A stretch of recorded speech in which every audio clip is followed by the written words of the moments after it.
नमस्ते बच्चों, कक्षा 7 विषय गणित और प्रश्नावली अपने शुरू कर रहे हैं। तेरहवीं प्रश्नावली आपकी है घात और घातांक। देखो कि घातांक क्या होता है कि जैसे इसको आपको उदाहरण के द्वारा समझाया गया है कि संकेतन 10 की 4 को गुणनफल के रूप में लिखते हैं कि जितनी घात ऊपर होती है किसी भी संख्या के कि 2 की 4 है, तो इसका अर्थ है 2 को कितनी बार गुणा में लिखना है, 4 बार 2 को गुणा करके लिखना है। तो 10 की 4 है, तो इसका अर्थ है 10 को कितनी बार लिखना है, 4 बार लिखना है। तो इसमें 10 को तो क्या कहते हैं, आधार। जो नीचे वाली संख्या है इसमें 2 को तो क्या कहेंगे, आधार, और 4 को क्या कहेंगे, घातांक। तो 10 के ऊपर जो घात है वो 4 केवल 10 की चौथी घात पढ़ा जाता है। 10 की 4 को 10 के ऊपर घात 4 जा केवल 10 की चौथी घात पढ़ा जाता है, 10 की 4 पढ़ा जाता है। तो 10 की 4 को 10,000 का घातांकीय रूप कहा जाता है कि इसको इसके घात के रूप में लिखा गया है, शॉर्ट फॉर्म के रूप में लिखा गया है, इस प्रकार इसको कहा जाता है। तो देखो अपने क्वेश्चन हल करते हैं। 13.1 का पहला क्वेश्चन दे रखा है 2 की घात 6। इसका अर्थ क्या हुआ कि 2 को कितनी बार गुणा करना है, 6 बार गुणा करना है। आपको 2 को 6 बार गुणा करना है, जितनी घात ऊपर है उतनी बार ही गुणा करना है। तो 2 दूनी 4, 4 दूनी 8, 8 दूनी 16, 16 दूनी 32, 32 दूनी 64। तो इसका आपका मान कितना आ गया, 64 आ गया। कितना आ गया, 2 की घात 6 का मान 64। अब अगला जो क्वेश्चन है वो कितना है, 9 की घात 3।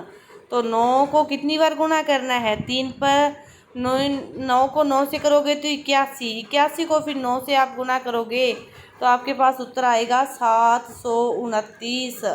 इसके बाद 11 की घात 2, तो 11 गुणा 11, इस प्रकार 11 को 11 से गुणा करोगे तो आपका जो उत्तर आएगा वो आएगा 121। फिर है 5 की घात 4। इसका अर्थ है 5 को कितनी बार गुणा करना है, 4 बार गुणा करना है। 5 5 है 25, 25 5 है 125, 125 को आप फिर 5 से गुणा करोगे तो आपके पास आएगा 5 दूनी 725, 5 दूनी 10, 625। तो आपका ये उत्तर आ जाएगा 625। ये है पहला क्वेश्चन। दूसरा क्वेश्चन पहले का उल्टा है। पहले में घात रूप में दे रखा था, उसको हल करना था। दूसरे में देखो नीचे जो बेस है 6 गुना 6 गुना 6 4 बार है, तो इसको क्या लिखोगे, नीचे वाली चीज़ तो नीचे आएगी, काउंट करोगे 1 2 3 4, तो 6 की घात कितनी आ जाएगी, 4। इसी तरह दूसरे में क्या आ जाएगी, टी की कितनी बार है, 2 बार है, तो इसमें टी की घात कितनी आ जाएगी, 2। फिर बी कितनी बार है, 4 बार है, तो बी की घात कितनी आ जाएगी, 4। अब देखो चौथे क्वेश्चन में 5 कितनी बार है, 2 बार, तो 5 की घात 2 गुना 7 कितनी बार है, 3 बार, 7 की घात 3। अब पाँचवें में देखो 2 की घात 2 गुना 1 की घात 2। इसी तरह इसमें अलग अलग लिख लोगे, ए की घात अलग, ए की घात कितनी आ जाएगी, 3, सी की घात आ जाएगी 4 और डी की घात आ जाएगी आपके पास 1, डी की घात 1। इस प्रकार इस क्वेश्चन को हल करना है। इसके बाद देखो तीसरा क्वेश्चन, इनको घातीय संकेतन के रूप में लिखना है। तो सबसे पहले इसको क्या करोगे, हल करोगे। 512 दे रखा है। इस प्रकार जैसे एलसीएम लेते वक्त अपने हल करते हैं तो पहले 2 से भाग दोगे तो 2 दूनी 4, 2 5 है 10 और 2 6 है 12। फिर 2 से भाग दोगे, 2 एकम 2, 2 दूनी 4, 2 8 है 16। फिर 2 से भाग दोगे कितना आ जाएगा, 64। फिर 64 के आगे फिर 2 से भाग दोगे 32, 32 को फिर 2 से भाग दोगे आ जाएगा 16, 16 को फिर 2 से भाग दोगे 8, 8 को 2 से भाग दोगे 4, 4 को 2 से फिर 2 2 आगे और आएंगे, इतने 2 को काउंट करो, ये 3 हो गए, 4 7 और आगे कितने 2 आ जाएंगे, 2 और आ जाएंगे, 7 और 2 कितने हो गए, 9 2 हो गए। तो इसको क्या लिख सकते हैं, 2 की घात 9। इसी प्रकार इसको हल करोगे तो 7 की घात 3, इसको हल करोगे तो 9 की घात 3 आएगा, जैसे ये रहा। इसी प्रकार इसको भी आपको हल करना है, गुणनखंड करके अभाज्य आगे की तरफ। इसके बाद देखो चौथा क्वेश्चन, कौन सा भाग बड़ा है, बड़ी संख्या को पहचानना है। पहले क्वेश्चन की तरह सेम पहला पार्ट करते हैं। 4 को कितनी बार गुना करना है? 3 बार। 4 चौके 16, 16 चौके कितना आ गया? 64। 3 को कितनी बार गुना करना है? 4 बार। 3 को 4 बार करो तो क्या आएगा? 3 तिये 9, 9 तिये 27, 27 तिये 81। तो बड़ा कौन सा हो गया फिर? 3 की घात 4 क्या होगी? बड़ी होगी 4 की घात 3 से। इसी प्रकार सभी को इसी आपने हल करके देखना है। जैसे दूसरा देखो, 5 को कितनी बार गुना करना है? 3 बार। 5 5 25, 5 125। तो 3 की 4 तो अभी की थी अपने 81 आया था। फिर 5 करनी है तो एक बार और कर दो तो 243 आ जाएगा। तो फिर बड़ा कौन सा हो गया? 3 की घात 5 बड़ी होगी आपकी 5 की घात 3 से। इस प्रकार इनको हल करना है। तो देखो आपका जो पीछे ये क्वेश्चन था कि निम्न संख्याओं में से प्रत्येक को घातांकीय संकेतन में व्यक्त करना है। तो इसी प्रकार ये क्वेश्चन है कि निम्न में से प्रत्येक को अभाज्य गुणनखंड की घातों के गुणनफल के रूप में व्यक्त करो। तो सेम क्वेश्चन है। 648 में आप क्या करोगे? इसी प्रकार भाग दोगे। 2 का भाग दिया, 2 तिये 6, 2 दूनी 4, 2 चौके 8। फिर 2 का भाग दिया, 162 आ गया।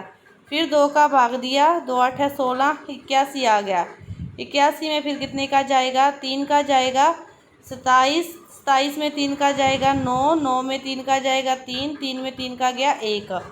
तो देखो 3 कितनी बार आया? 4 बार। 2 कितनी बार आया? 3 बार।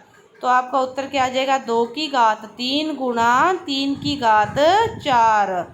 2 की घात 3 गुणा 3 की घात 4। इसी प्रकार इसको हल करोगे। 405 भाग दोगे 5 का, 5 8 है 40, 5 एकम 5। 81 में फिर 3 का जाएगा, फिर इसमें 3 का जाएगा 9 पे, 9 में 3 का जाएगा 3 पे। तो 3 कितनी बार आए? 4 बार। इसको क्या लिखोगे? 5 की घात 1 गुणा 3 की घात 4। इसी प्रकार आपको 540 और 3600 को भी हल करना है। तो 3600 को हल करके देखते हैं अपने। 2 का भाग जाएगा 3600 में कितने पर? 1800 पर। 1800 में 2 का भाग जाएगा कितने पर? 900 पर। 900 में 2 का भाग जाएगा कितने पर जाएगा? 450 पर।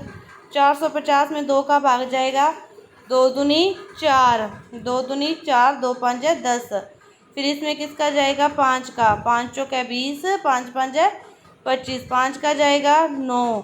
फिर 3 का जाएगा 3 पर, 3 का जाएगा 1 पर। फिर आपको इसको क्या लिखोगे? 2 की घात 4 गुणा 3 की घात 2 गुणा 5 की घात 2। इस प्रकार ये आपका 5वां क्वेश्चन हल होगा। छठा, 7वां और 8वां क्वेश्चन देखो। छठा क्वेश्चन सरल करना है। अभी अभी जो क्वेश्चन हल किए हैं उसी की तरह देखो। 2 गुणा 10 की घात 3 है तो 10 को कितनी बार लिखोगे? 3 बार लिखोगे। 10 गुणा 10 गुणा 10 तो कितना हो गया? 1000 गुणा 2। आपका उत्तर कितना आ जाएगा? 2000। कितना आ जाएगा? 2000। ये सारे आपको गुना करना है। गुना करना आपको आता है। जैसे दूसरा क्वेश्चन 7 की घात 2 गुणा 2 की घात 2, इनको क्या करोगे? फिर गुना कर लोगे, आपका उत्तर आ जाएगा। 7वां क्वेश्चन देखो, सरल करो तो -4 की घात 3 है। इसका अर्थ क्या है? -4 को कितनी बार गुना करना है? 3 बार। तो पहले तो आप संख्या को गुना देखो। 4 चौके 16, 16 चौके 64। उत्तर कितना आया? 64। अब देखो माइनस को माइनस से करेंगे तो प्लस, फिर प्लस को माइनस से करोगे तो आपका उत्तर आएगा -64। एक क्वेश्चन और देखो। इसका दूसरा क्वेश्चन क्या दे रखा है? -3 गुणा -2 की घात कितनी? 3। अब पहले तो आप माइनस को देखो। माइनस को माइनस से किया प्लस, प्लस है यहाँ पे। फिर प्लस को माइनस से किया माइनस, फिर माइनस को माइनस से किया प्लस। आपका उत्तर किस में आएगा? प्लस में। 3 दूनी 6, 6 दूनी 12, 12 दूनी 24। प्लस के कितने आएंगे? 24 आएंगे। ये है आपका 7वां क्वेश्चन। इसके बाद देखो 8वां क्वेश्चन। 8वां क्वेश्चन क्या है? निम्नलिखित संख्याओं की तुलना करनी है। तो आपको 10 की घात देखनी है। यहाँ पे 10 की घात 12 है, यहाँ पे 10 की घात 8 है। तो फिर बड़ा कौन सा होगा? 2.7 गुणा 10 की घात जो 12 होगी फिर वो बड़ी होगी 1.5 गुणा 10 की घात 8 से। इसी तरह इसको देखो, यहाँ पे 14 है, यहाँ पे 17 है। तो फिर 10 की घात बड़ी कौन सी होगी? 10 की घात 14 बड़ी होगी या 17? 17 बड़ी होगी। तो आपको इस प्रकार 10 की घात दे के तुलना करके ग्रेटर देन का निशान लगाना है। जिस तरफ 10 की घात बड़ी होगी वह संख्या आपकी बड़ी होगी। तो ये आपकी जो 13.1 प्रश्नावली है पूरी हुई। धन्यवाद।